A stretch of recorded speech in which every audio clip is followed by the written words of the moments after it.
Buongiorno, dobro jutro, guten Morgen, buondì, perdonà. Allora, fin quando non si arriva a perdonare non si sta bene, attenzione. Però perdonare è difficile. Prima di tutto bisogna domandare l'aiuto a che lassù. Però dal punto di vista umano si può aiutarsi a perdonare chi altri. C'è molto. Spostando l'attenzione dal male che ti hanno fatto alla persona che te l'ha fatto. Perché una persona che ti fa male e sta male, perché è chiave di sé il rapporto che ha con se stessa.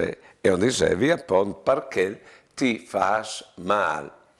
Allora, non sai, uno ti chiede in giro, ti critica, alle perché essi si poi basse di te e ci disbassati te perché e sta male al confronto con te.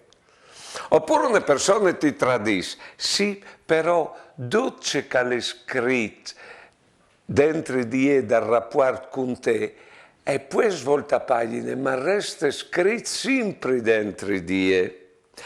Vedete allora, al essere interessante, è chiaro che quando uno ti fa del male ti viene di rispondere male, no?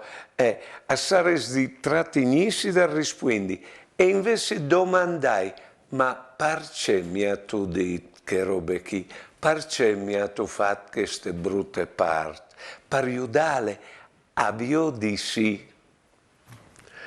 Buone giornate e buone vite.